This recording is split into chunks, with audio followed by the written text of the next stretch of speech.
જેવા બુદ્ધિ વગર લુચ્ચાને ઝાડુથી મારીને જો મેં અપમાન નહીં કર્યું તો મારું નામ પણ નાચ રમવા નહીં.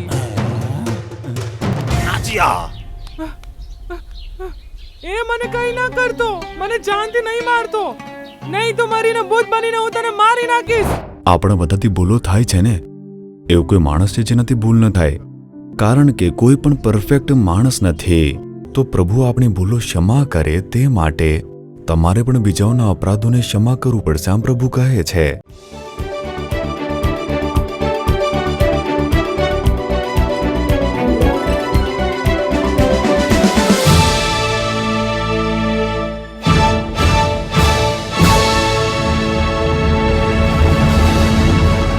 પ્રિય દર્શકો, યેશુ મસીહના પવિત્ર નામમાં આ તમારો અદ્ભુત સમય છે. આ કાર્યક્રમમાં તમારું સ્વાગત છે. આ કાર્યક્રમ જોવાવાળા તમે લોકો થઈ શકે કે કોઈથી નફરત કરો છો, કે તમારા મનમાં કોઈના માટે કડવાહટ છે, એમને ક્ષમા નહીં કરી શકું એટલું મને તેમણે દુઃખ પહોંચાડ્યું હશે. આવા જ એક દુઃખની સાથે તમે બેસેલા હશો, પરંતુ યેશુ તમને ક્ષમા કરાવવા માટે સહાય કરશે. સારું, હવે આપણે એક નાનું નાટક જોવાના છીએ. તેની સાથે સાથે પ્રિય ભાઈ મોહનસિંહ લાજરસ તમારા માટે સુસમાચાર પ્રચાર કરીને પ્રાર્થના કરશે. વિશ્વાસની સાથે આ કાર્યક્રમ જુઓ, અપેક્ષાની સાથે જુઓ, વચન સાંભળો. યહોવા અવશ્ય તમારા બધાના જીવનમાં એક બદલાવ લાવશે, કેમ કે આ તમારો અદ્ભુત સમય છે.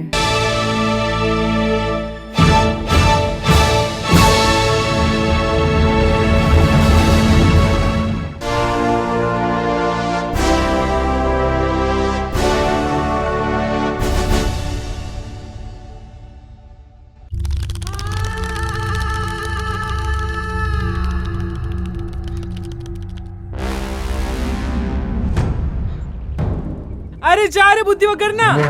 શું કીધું તું એ? હમણાં એક પણ શબ્દ તારા મોઢામાંથી નીકળ્યું તો એક થપ્પડ તારા મોઢા પર પડશે. માર, હું પણ જોઉં છું. માર ને, તારા બંને હાથ મરોડીને હું તોડી નાખીશ. હાથ તોડશે તું? હા, તોડી નાખીશ. રસ્તાની વચ્ચે આવી રીતે લડતા રહો છો, શરમ નથી આવતી? ઘરે જાઓ, ઉંમર વધી ગઈ છે પણ અકલ નથી આવી છે. એ તું વચ્ચે કેમ બોલે છે? અરે તું જઈને તારું કામ જો ને, જા અહીંથી. મેં પણ ક્યાં વચ્ચે શું પડી કીધું તું એ? તે શું કીધું? એ તું ક્યારે સારું નહીં રહી શકશે. તું પૂરી રીતથી બરબાદ થઈ જશે. તારું જીભ ખેંચીને મેં બહાર કાઢી નાખા. હું તારી જીભ કાપીને તેનું કચુંબર બનાવી દઈશ. કચુંબર! આ બંને સાપ અને મંગળની જેમ લડ્યા જ કરે છે. સાચું. તું એ મારા ખેતરનું અનાજ કાપીને પોતાના ખેતરમાં જમા કરી લીધું છે. તારું બધું જ સત્યનાશ થાય. શું કીધું? તું એ મારું અનાજ કાપીને તારું ખેતરમાં મૂક્યું છે અને આરોપ મારા પર લગાવે છે. તારું દિમાગ ફરી ગયું છે કે? હમણાં તું એક પણ શબ્દ કીધું ને તો તારું ઇજ્જત લઈને જમીનમાં દાટી દેવા. હા, આ શું બોલે છે તું? આધેડ ઉંમરનો? હા બરાબર છે, મેં આધેડ ઉંમરનો છું. પણ તું શું 16 વર્ષની કોઈ જવાન કુંવારી કન્યા છે કે આ તું? ઉભો રે, હું હમણાં આવું છું. અરે દાદી ક્યાં જાવ છો? ઉભા રહો. અરે દાદી ઉભા રહો. અરે ક્યાં જાવ છો? ઉભા રહો. અરે ઉભા રહો ને, વાત સાંભળો ને દાદી. તારા જેવા બુદ્ધિ વગર લુચ્ચાને ઝાડુથી મારીને જો મેં અપમાન નહીં કર્યું તો મારું નામ પણ નાચ રમવા નહીં. અરે બાપ રે! અરે દાદી ઉભા રહો, ઉભા રહો. આ શું કરો છો? એક માણસને ઝાડુ લઈને મારવા જાઓ છો, આ શું સારું કહેવાય? મારા છે તો શું થયું? એની શું સિંગડા નીકળેલા છે? એને શું કહ્યું તે બધું સાંભળ્યું છે ને? અરે તમે પણ તો સામે બોલી રહ્યા હતા. લાવ ઝાડુ અહીંયા આપો. મેં નહીં ફેંકો, આપીશ, ફેંકો આને. નહીં આપીશ. મારી વાત સાંભળો દાદી, આ ઝઘડાના સમાધાન માટે કોર્ટમાં જવું પડશે. એટલા માટે આ લડાઈ ઝઘડો બંધ કરી દો. હવે જાઓ જાઓ. એ સાંભળ પલાની, તે કીધું એટલે જ હું છોડું છું, નહીં તો આજે હું તેને મારી મારીને તેનું કચુંબર બનાવી દેતે. એ અહીંયા શું નાટક ચાલે છે? ઊભા થઈને જુઓ છો? જાઓ. અરે જાઓ ને, જાઓ પોતાના ઘરે જાઓ. આજુબાજુ ઝઘડો થાય તો નાટક જોવા આવી જાઓ છો. અરે ભાઈ, આ ડોહી વિશે તો તમે જાણો જ છો ને. તમારા ઘરે જાઓ ને. અરે જાઓ ને ભાઈ. હા, તમે નહીં જશો, મેં જતો રહ્યો છું. ઉભી રહે, જોઈ લેવા. તને તો નીચ છોડા.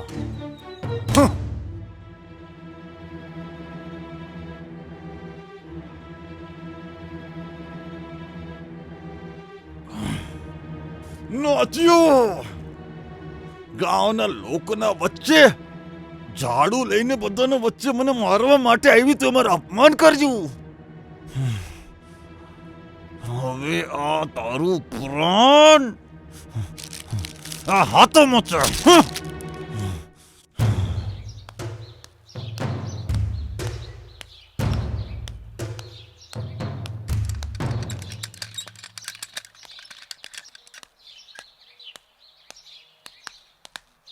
ઓ બુડિયા, આ સમય તું ક્યાં જાય છે? તારા જીભમાં કીડા પડે. મેં એક સારા કામ માટે બહાર જઈ રહી હતી અને તે મને વચ્ચે જ રોકી દીધી. અરે તું આમાં શું ગુસ્સો કરે છે? ગુસ્સા નહીં તો હું તારી સાથે પ્યાર કરીશ, દિમાગની આંધળી જેવી.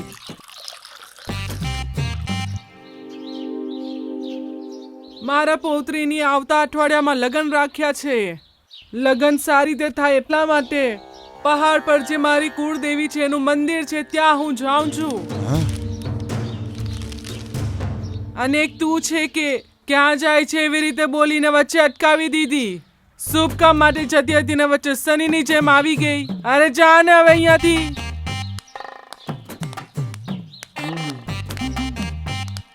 આ ડોહી મરી જશે તો જ ગામને શાંતિ થશે.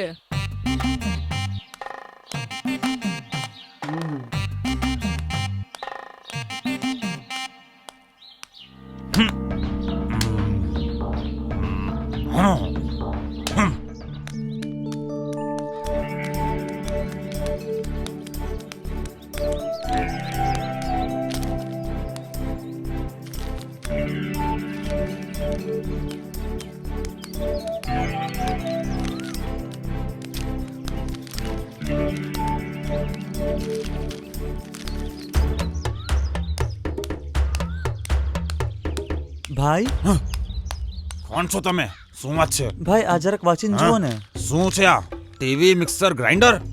ઓફરમાં આપવામાં આવેલ વસ્તુઓનો પરછી છે? અરે નહીં નહીં નહીં, આ શુભ સંદેશ છે. હા. આ વાંચીને જુઓ, તમારું જીવન બહુ સારું રહેશે. વાંચવા માટે મારા પાસે સમય નથી. મને જલ્દી જવું છે, પછી વાંચી લેવા.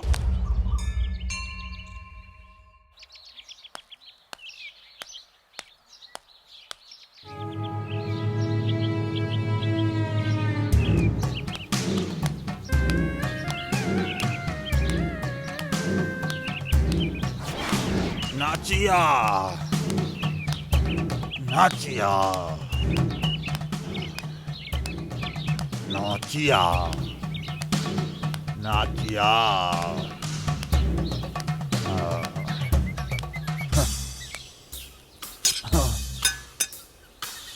આ ડોહી હજુ સુધી આવી નથી.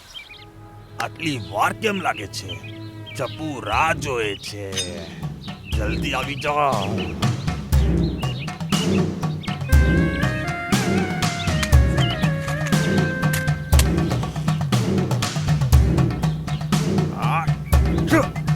માનમાં એક માચીસ બચેલી હતી, એવું પૂરું થઈ ગયું.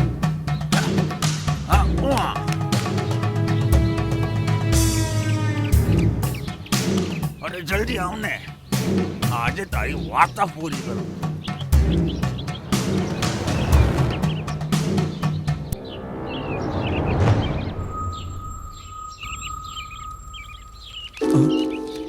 રસ્તામાં એ બંને મને એક પરછી આપેલું હતું ને.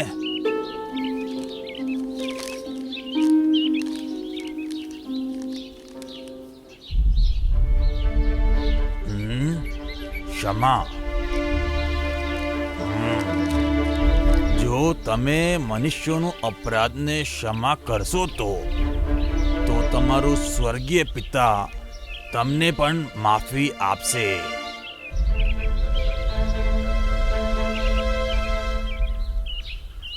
અને જો તમે મનુષ્યના અપરાધને ક્ષમા ના કરશો તો તમારો પિતા પણ તમારો અપરાધને ક્ષમા ના કરશે.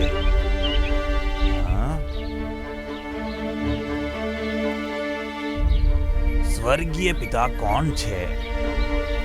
સ્વર્ગ અને પૃથ્વીનો ઉત્પન્ન કરનાર ઈશ્વર. ઈશ્વર ક્યારેક પણ સજા નથી આપતા. તે કેવલ ક્ષમા કરે છે. ક્ષમા કરવાનો ગુણ શું તમારી અંદર છે? ક્ષમા કરવાનો ગુણ શું તમારી અંદર છે? ક્ષમા કરવાની ગુણ શું તમારી અંદર છે? તારા જેવા બુદ્ધિ વગર લુચ્ચાને ઝાડુથી મારીને જો મેં અપમાન નહીં કર્યું તો મારું નામ પણ નાચ રમવા નહીં.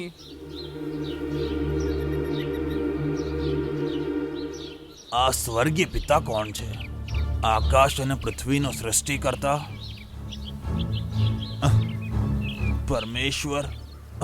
આ સાચું છે ને? સત્યથી કહેવામાં આવેલી વાતો તે સાચું જ હશે ને?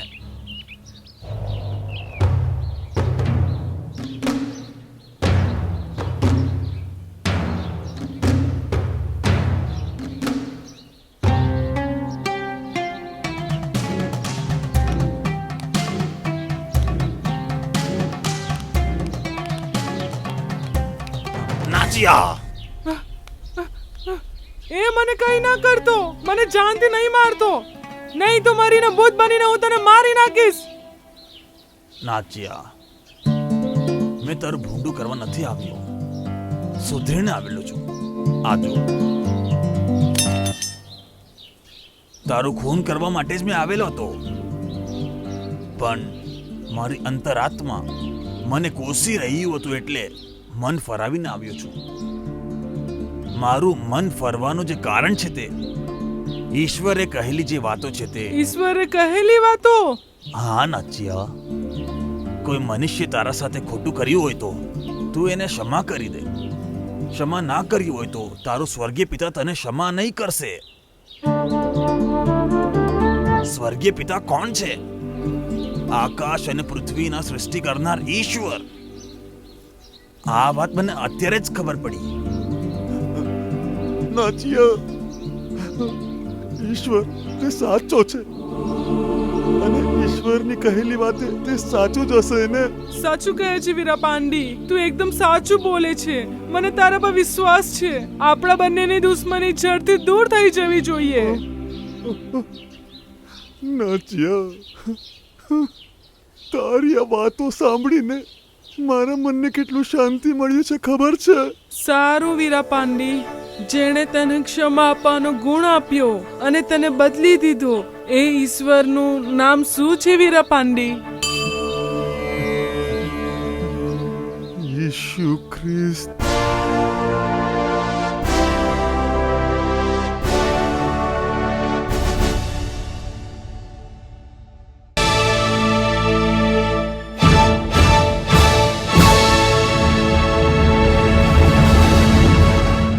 મારા વાલા પ્રિયો, ઈસુ ખ્રિસ્તના નામથી હું તમારું હાર્દિક સ્વાગત કરું છું. આ તમારો અદ્ભુત સમય છે કાર્યક્રમમાં તમને દરેકને મળીને મને ખૂબ જ આનંદ થાય છે.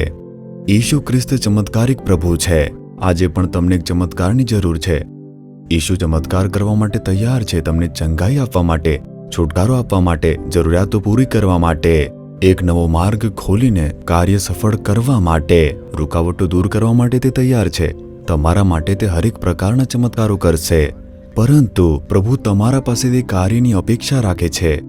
આપણે આપણા જીવનમાં કેવી રીતે ચાલવું જોઈએ, કેવી રીતે રહેવું જોઈએ, આ બધું જ પવિત્ર બાઇબલમાં પરમેશ્વરે લખીને આપ્યું છે. તેમના અપેક્ષિત કાર્યોને જો આપણે કરીશું તો ચમત્કાર થવામાં કોઈ રૂકાવટ આવશે નહીં. હું ઈશુમાં વિશ્વાસ રાખું છું, તેમનો કાર્યક્રમ જોઉં છું, હું પ્રાર્થના કરું છું, પરંતુ વિશ્વાસ આવશ્યક છે. વિશ્વાસ વગર આપણે તેમના ચમત્કારને પ્રાપ્ત કરી શકતા નથી. તે જ વિશ્વાસની સાથે આ સમયે તમે આ કાર્યક્રમ જુઓ છો, ઠીક છે. કેવળ આટલું જ નહીં, પરમેશ્વર આપણને કેવી રીતે જીવવું જોઈએ, કોઈ પણ પરિસ્થિતિમાં શું કરવું જોઈએ, કેવી રીતે ચાલવું જોઈએ, આ બધું બાઇબલમાં લખીને આપ્યું છે. હમણાં તમે એક નાટક જોયું ને? આ નાટકમાં વિશેષ રૂપથી શું કહેવામાં આવ્યું છે? ક્ષમા કરો. આ કહેવામાં આવ્યું છે. સ્વયં ઈશુ કહે છે માથી 6 અધ્યાયના 14 અને 15 કલમની અંદર, જો તમે માણસોને તેઓના અપરાધ માફ કરો તો તમારા આકાશમાંના પિતા તમને પણ માફ કરશે, પણ જો તમે બીજાઓના અપરાધ માફ નહીં કરો તો આકાશમાંના તમારા ઈશ્વર પિતા પણ તમને માફ નહીં કરે. આપણા બધાથી ભૂલો થાય છે ને? એવું કોઈ માણસ છે જેનાથી ભૂલ ન થાય? વિચારી જુઓ, આપણા બધાથી ભૂલ થાય છે, કારણ કે કોઈ પણ પરફેક્ટ માણસ નથી. મોહનસિંહ લાજરસ કોઈ સ્વર્ગથી ઉતરેલો સ્વર્ગદૂત નથી. હું પણ તમારી જેમ જ સામાન્ય માણસ છું. મારાથી પણ ભૂલો થાય છે. એકદમથી ગુસ્સો આવી જાય છે અને એકદમથી ગુસ્સામાં કંઈ પણ બોલી દઉં છું જે પ્રભુને પસંદ નથી. એવું કંઈ ને કંઈ કાર્ય કરી દઉં છું, કારણ કે આપણે માણસ છે, આપણાથી ભૂલો થાય છે. એના માટે ક્ષમા મળવી જોઈએ. એટલા માટે તો પ્રાર્થના કરીએ છીએ, હે પ્રભુ મને ક્ષમા કરો, મારાથી ભૂલ થઈ છે, મારાથી આવું બોલાયું છે, મેં આ જોયું તે જોયું, મને ક્ષમા કરો. અને જ્યારે પ્રભુ ક્ષમા કરી દેશે તો આપણે રોજ ખુશીથી રહી શકીએ છીએ. તો પ્રભુ આપણી ભૂલો ક્ષમા કરે તે માટે તમારે પણ બીજાઓના અપરાધોને ક્ષમા કરવું પડશે. આમ પ્રભુ કહે છે. કોની ભૂલો ક્ષમા કરવાની છે? આવા જવા વાળાથી તારો અપરાધ હું ક્ષમા કરું છું, તારો અપરાધ હું ક્ષમા કરું છું, આવી રીતે ન બોલવાનું. આપણને કોઈ કાર્ય દ્વારા દુઃખ પહોંચાડવાળું કોઈને કોઈ તો હશે. તેના જ પ્રત્યે આપણા મનમાં નફરત અને કડવાશ હશે, ગુસ્સો આવશે. તે બધી બાબતને સ્થાન આપ્યા વગર તેમને ક્ષમા કરો. આવી એક બાબત ઈશુ અહીં બતાવી રહ્યા છે. હવે તમે તમારા ઘરમાં જ જુઓ, પતિ પત્ની અને જે પણ બાળકો છે, સાસ છે, સસુર છે, વહુ છે, વધારે તારા એક જ પરિવારમાં રહે છે, સંબંધમાં બંધાયેલા છે, અને આ સંબંધના વચ્ચે કેટલા ઝઘડા થાય છે. કેટલીક કહે છે કે પતિએ આવું બોલી દીધું, અને એ વાતને લઈને કેટલાક વર્ષો સુધી મનમાં કડવાશ કેટલીક પત્નીઓના મનમાં બેસી જાય છે.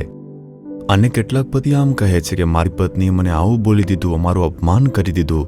મનમાં એવું એક દુઃખ છે. જો કે બધા એક જ ઘરમાં રહે છે, પરંતુ આટલું બધું થયું તો પણ ચલો ખાવાનું કાઢો, જાઓ, આવું બધી વાત થાય છે, બસ આટલું જ. મનમાં જરા પણ પ્રેમ રહેતો નથી. એટલા માટે કે મનની અંદર એક દુઃખ છે, એક કડવાશ છે. જે વાત કીધી છે તેને લઈને ચીડચીડાપણું છે. તે કેમ નથી જતું? કેમ કે ક્ષમા નથી કર્યું. જ્યાં સુધી ક્ષમા નહીં કરીશું ત્યાં સુધી મનની અંદર દુઃખ છે તે વધતું જ રહેશે. એટલા માટે મનમાં સાચો પ્રેમ ઉત્પન્ન થતો નથી. ચહેરો જોઈને વાત કરતા નથી, પ્રેમથી આપણે વાત કરતા નથી. નામ માટે બસ વાત કરીએ છીએ, એક જ ઘરમાં રહીએ છીએ. સાચો પ્રેમ અને ખુશી નથી, શાંતિ નથી. બસ એમ જ કોઈ કામ માટે વાત કરી લઈએ છીએ. આવો જ સાસુ અને વહુ વચ્ચે થાય છે. બસ નામ માટે મમ્મી કેમ છો આવું બોલવું, જમી લો, બસ આવી રીતે જ બોલવું. ક્યારેક કંઈક બોલી ન દે તેના માટે સાચો પ્રેમ તે મનમાં આવતો નથી. કેટલાક માતા પિતા અને બાળકો વચ્ચે ઝઘડો થઈ જાય છે. યુવાન બાળકો, મારા પિતા મને ખીજવાયા, મારી માતાએ મને આવી રીતે બોલ્યું, અને વાત કરવાનું છોડી દેશે, આવે છે, ખાય છે અને જતા રહે છે. તો આ પ્રકારે વધારેતર કેમ થાય છે? સંબંધોમાં એક દરાર કેમ આવી જાય છે? ક્ષમા કરવાનું હૃદય નથી. એટલા માટે મનને ખૂબ જ ક્ષતિ પહોંચાડી છે, ખૂબ જ દુઃખ પહોંચાડ્યું છે, એટલા માટે મારું નુકસાન થયું છે. એટલા માટે મનમાં એક નફરત છે, કડવાશ છે, જેમ કે કોઈ વિરોધી છે એવી રીતે જોવા લાગે છે. આ બધું દૂર કરવા માટે સૌથી પહેલા તમે ક્ષમા કરો. જ્યાં સુધી તમે ક્ષમા કરશો નહીં, તમારા મનનું દુઃખ દૂર થશે નહીં. બીજું જે છે, તમારા પાપ ક્ષમા થવા જોઈએ. ઘરમાં કે કાર્યના સ્થળમાં કોઈ સમસ્યા છે, ઉપરી અધિકારી કંઈ કહ્યું અને ગુસ્સો આવી ગયો છે, જ્યાં સુધી આ રહેશે શાંતિથી અમે કામ કરી શકતા નથી. તે માણસની નફરત થવા લાગે છે. એણે બોલાવીને ખીજવાઈ દીધું, જે પણ ભૂલો કરી છે તેને સુધારવા માટે કહ્યું હશે, મારું અપમાન કરી દીધું બોલીને તેનાથી ચીડાઈ જશું. અને તેવી જ રીતે અભ્યાસના સ્થળે મિત્રોની વચ્ચે કોઈ વાતને લઈને તેઓ દુઃખી થઈ જશે અને મિત્રો દૂર થઈ જાય છે. તે એટલા માટે કે આપણા લોકોમાં ક્ષમા કરવાવાળું હૃદય તે રહેતું જ નથી. તમે કહો છો તે સાચું છે કે તેના કારણે નુકસાન થયું છે, તે સાચું છે. તે વાત સાચી છે કે તેમણે દુઃખ પહોંચાડ્યું છે, ક્ષતિ પહોંચાડી છે. પરંતુ જેના મનને દુઃખ પહોંચ્યું છે તે દુઃખ દૂર કરે અને સુખીથી જીવન જીવે તે માટે આપણી અંદર ક્ષમા કરવાનો સ્વભાવ હોવો જોઈએ. ક્ષમા કરવાનો સ્વભાવ કોઈ પણ માણસમાં આપમેળે તે લાવી શકતો નથી. તે કેવળ પ્રભુ દ્વારા જ પ્રાપ્ત થાય છે. ઈસુ ખ્રિસ્તે ક્ષમા કરવા ઉપર વિસ્તારથી કહે છે, તમે ક્ષમા કરશો તો સ્વર્ગીય પિતા તમને ક્ષમા કરશે. તેથી તમે ક્ષમા કરો, તે જ ઈશુએ શીખવાડ્યું છે. તેમણે કેવળ નામ માટે કહ્યું નથી, એવું જીવન જીવીને બતાવ્યું છે. એમને વધસ્તંભ પર લટકાવવા પહેલા એમના ચહેરા પર લોકોએ થૂક્યું હતું. લોકો માટે ચમત્કાર કરવાવાળા, ભલાઈ કરવાવાળા પ્રભુ પર થૂકીને અપમાન કરે છે, તેમને મારે છે, અત્યાચાર કરે છે, દુઃખ પહોંચાડે છે, ખૂબ જ ખોટું બોલવામાં આવે છે. આટલું બધું અપમાન કરીને વધસ્તંભ પર લટકાવવામાં આવ્યું. તેઓ ઈશુને જોઈને આનંદ મનાવે છે. ત્યારે પણ તે કહે છે કે હે પિતા, એમને ક્ષમા કરી દો. તે બિચારા પોતે જાણતા નથી કે તેઓ શું કરે છે. તેઓને ક્ષમા કરી દો.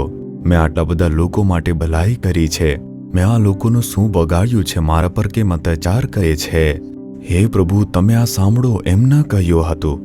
આપણે તો એવું જ કહીએ છીએ ને, મેં કઈ ભૂલ કરી છે, મેં કોનું ખોટું કર્યું છે કે મને આમ તેઓ દુઃખી કરે છે, વેદના પહોંચાડે છે. યહોવા બધું સાંભળે છે, બધું જુએ છે. પ્રભુ સાંભળે છે તો સાંભળવા દો ને. આપણે આમ જ કહીએ છીએ ને. પણ ઈશુએ આમ ના કહ્યું. એમણે કહ્યું, હું જાણું છું કે આ લોકો શું કરે છે તે અન્યાય છે, આ અધર્મ છે, હું જાણું છું. તો પણ તે કહે છે, હે પિતા, અમને ક્ષમા કરો. આવું હૃદય ક્યારે આવે છે ખબર છે? અમારા વિરુદ્ધમાં જે પાપ કરે છે તેમને પણ આપણે પ્રેમ કરીએ. એ તો માણસ છે, ભૂલ કરવાવાળા માણસ છે. એટલા માટે તેમણે પોતાની ભૂલો દ્વારા મને ક્ષતિ પહોંચાડી છે. એમને લાગે છે કે એ જે કરે છે તે સાચું છે, પરંતુ દુઃખ આપણને પહોંચે છે. એટલા માટે જ તો આપણા ઈસુ ખ્રિસ્તે આપણે જ્યારે પાપી હતા આપણાથી પ્રેમ કર્યું, એવું જ આપણે પ્રેમ કરીએ. હે પ્રભુ, અમને ક્ષમા કરો. મારી પત્ની છે, મારા પતિ છે, મારા બાળકો છે, મારા પિતાજી છે, મારી સાસ છે, મારા માતા પિતા છે, મારી સાથે કામ કરે છે, મારા મિત્રો છે, મારા પોતા સંબંધીઓ છે, મારા પડોશમાં રહે છે, તેમણે કંઈ બોલી દીધું, તેમને મનથી ક્ષમા કરી દો. તે કડવાશ આપણા મનમાં ન રહે. હે પ્રભુ, તમે તે જાણો છો. ક્ષમા કરીને આપણે કડવાશ કાઢી નાખીએ છીએ. એની જગ્યાએ જો બદલો લેવાનું ઈચ્છીશું, ક્ષમા ન કરવાથી શું થશે ખબર છે? શૈતાન તેના દ્વારા તેનું દુષ્ટ કાર્ય કરશે. એની સાથે કંઈ ખરાબ થશે તો તમે સંતુષ્ટ થશો કે શું જોઈ લીધું, તેની સાથે એવું થઈ ગયું. તેની સાથે ખોટું થશે તો તમે સંતુષ્ટ થશો. તો એનો મતલબ તમે શૈતાનને સ્થાન આપ્યું તે જ છે, તેવી રીતે કરે છે.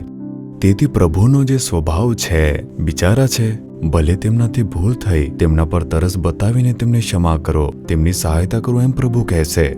આ જ છે પરમેશ્વરના અવાજ અને શૈતાનના અવાજમાં તફાવત. એટલા માટે પ્રભુ કહે છે, ક્ષમા કરી દો. કેમ ખોટે ખોટે ઝઘડો કરો છો? બદલો લેવાનું વિચારો છો? કંઈ ને કંઈ તો થાય. મારાથી નથી થતું તો કંઈ નહીં, બીજા કોઈ દ્વારા તો કંઈ ખોટું થાય. આવી રીતે વિચારવું પણ તે ખોટું છે. પ્રભુના સમક્ષ કહો કે હે પ્રભુ, આવો વિચાર પર મારા મનમાં ન આવવો જોઈએ. મારું ખોટું વિચારોવાળા લોકો તે નષ્ટ થઈ જાય, આવો વિચાર મારા મનમાં ન આવે. કોઈએ મને દુઃખ પહોંચાડ્યું હોય તો તેમનું અપમાન થવું જોઈએ, તેમની સાથે કોઈ હાદસો થવો જોઈએ. આવો વિચાર પણ મારા મનમાં ન આવે. તેમને ક્ષમા કરી દો, તેમને આશીર્વાદ આપો. એમના માટે હું કોઈ સારું કરું, એવું કંઈ મને અવસર આપો. આમ પ્રાર્થના કરો. પ્રભુએ મને આમ જ શીખવ્યું છે. કોઈએ જો મને દુઃખ પહોંચાડ્યું હોય તો પહેલા પ્રભુ એમને ક્ષમા કરી દો. ઠીક છે, ક્ષમા કરી દીધું, ભૂલી જા, પરંતુ ભૂલી ન શક્યો. પ્રભુ, ભૂલવા માટે મને સહાયતા કરો. ત્યારે પ્રભુએ કહ્યું કે ભૂંડાઈને તમે ભલાઈમાં બદલો. તેનો અર્થ શું છે? મેં આમ વિચાર્યું તો તારું ભૂંડું ઈચ્છવાવાળાની તું ભલાઈ કર. આવું કરી શકીએ છીએ કે જે આપણું ભૂંડું કરે છે, આપણું ખરાબ બોલે છે, અડાઈ છે, તો મેં પ્રાર્થના કરી, હે પ્રભુ, હું તેમને ક્ષમા કરું છું, તેમને ભેટું છું, તેમને ક્ષમા કરીને આશીર્વાદ આપું છું. તમે આશીષ આપો. તેમના માટે કંઈ ભલાઈ કરી શકું તેવું અવસર મને આપો. એમ પ્રાર્થના કરો. જે મને દુઃખ પહોંચાડે છે તેમના માટે કોઈ ભલાઈ કરવા માટે મને અવસર આપો. ખરા મનથી આમ પ્રાર્થના કરશો તો યહોવા અવસર આપશે. આવું મેં મારા સેવકાઈમાં, મારા જીવનમાં જોયું છે. તેમની ભલાઈ કરવા માટે યહોવાએ મને ઘણા બધા અવસર આપ્યા છે. અને તેના પછી તે લોકોએ ક્ષમા માંગી અને એકબીજાથી ખૂબ જ પ્રેમ કરવા લાગ્યા. જે મનમાં કડવાશ હતી તે પ્રેમમાં બદલાઈ ગઈ. અને તેવી જ રીતે તમે ક્ષમા કરી દો. તમારા પડોશીમાં, તમારા પરિવારમાં કે તમારા કોઈ સંબંધી, નોકરીની જગ્યાએ, અભ્યાસના સ્થળે, જ્યાં રહો છો, જ્યાં સેવકાઈ કરો છો, આપણને દુઃખ પહોંચાડવાવાળા, વેદના પહોંચાડવાવાળા લોકો હોય જ છે.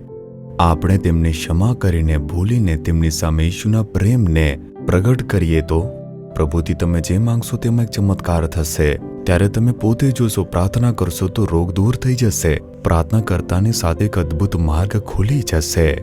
પ્રાર્થનાનો ઉત્તર આજે કેમ ન આવ્યો? રૂકાવટ, વચનનો આદર ન કર્યું. એટલા માટે આજે જ કહો, હે પ્રભુ, હું મનથી તેમને ક્ષમા કરું છું, તેમને પ્રેમ કરું છું, આશીર્વાદ આપીને પ્રાર્થના કરું છું. મને ક્ષમા કરવાવાળું હૃદય આપો. આજથી જ આ કડવાશ, નફરત મારા અંદરથી નીકળી જાય. આમ પ્રાર્થના કરીને જુઓ, આજે તમારા માટે ચમત્કાર થશે. હવે પ્રાર્થના કરીએ. પ્રભુએ તમારી સાથે વાત કરી. ક્ષમા કરવાનો આભાસ થયો હોય તો હૃદય પર હાથ મૂકો.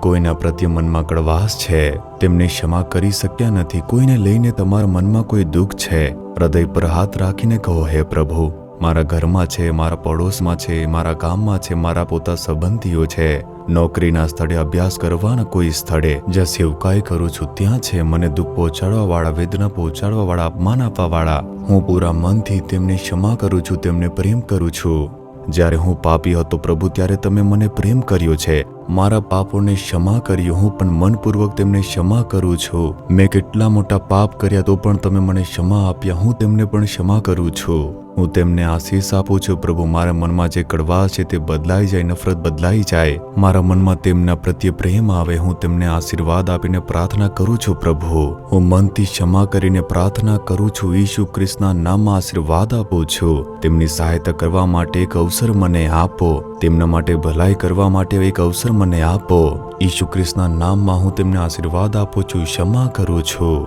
પ્રભુ, આ સમયે મારી પ્રાર્થના સાંભળીને ક્ષમા કરવાળું હૃદય મને આપ્યું તે માટે સ્તુતિ થાવ. હવે મારા માટે એક ચમત્કાર કરો. આ બીમારીને ચંગાઈ આપો, મને છુટકારો આપો. રૂકાવટો દૂર કરો, મારા પરિવારમાં ચમત્કાર કરો. મારું કાર્ય સફળ થઈ જાય, આ અપેક્ષિત કાર્યમાં એક ચમત્કાર થાય એવું કંઈ કરો પ્રભુ. હે પરમેશ્વર પિતા, તમારા બાળકો આ પ્રાર્થના કરે છે, મેલ મિલાપ કરીને, વચનનો આદર કરીને પ્રાર્થના કરે છે. આવી રીતે પ્રાર્થના કરવાવાળા હરેકના જીવનમાં એક ચમત્કાર થવો જોઈએ પરમેશ્વર. એમની બીમારી તે દૂર થઈ જાય, શેતાનના બંધનો તૂટી જાય, વિખરાઈ જાય. એક અદ્ભુત છુટકારો અને ચંગાઈ અમને પ્રાપ્ત થાય. જરૂરિયાતો તે પૂર્ણ થાય. જે દરવાજા બંધ થઈ ગયા છે તે ખુલી જાય. ચમત્કાર કરીને તેમને આનંદિત કરો. તમારું સામર્થ્ય તેમને સ્પર્શી રહ્યું છે. છુટકારો આપવા માટે તમારી સ્તુતિ થાવ, સ્તુતિ થાવ, સ્તુતિ થાવ. ઈસુ ખ્રિસ્તના નામમાં પ્રાર્થના કરીએ છીએ પિતા. Amen, amen. પ્રભુએ તમારા માટે ચમત્કાર કર્યો છે. વિશ્વાસની સાથે પોતાના ચમત્કારની રાહ જુઓ. આપણા જીવનના આ એક સફર દરમિયાન આપણને દુઃખ પહોંચાડવાવાળા, વેદના પહોંચાડવાવાળા લોકો તે આવે જ છે. તેમનાથી પ્રસન્ન થવાવાળા અલ્પ બુદ્ધિવાળા લોકો આ સંસારમાં છે, પરંતુ આપણે તેમની જેમ બનવાનું નથી. આપણી અંદર ઈશુનો સ્વભાવ રહેવો જોઈએ. ક્ષમા કરીને, ભૂલીને, પ્રસન્નતાથી આપણે આગળ વધવાનું છે. અને એટલા માટે દરરોજ ઈસુ ખ્રિસ્તની ઉપસ્થિતિ એ તમારી સહાયતા કરશે. અને પ્રભુની સમક્ષ રહો, પ્રાર્થના કરો, વચન પર ધ્યાન કરીને મનન રાખો અને ઈસુ સાથે જોડાયેલા રહેશો તો તમે કોઈને પણ ક્ષમા કરી શકો છો. ભૂલી જશો, દુઃખ દૂર થઈ જશે અને સંતુષ્ટ જીવન જીવશો. આવા પ્રકારનું એક અદ્ભુત અને વિકાસભર્યું જીવન યહોવા તમને પ્રદાન કરશે. આમેન.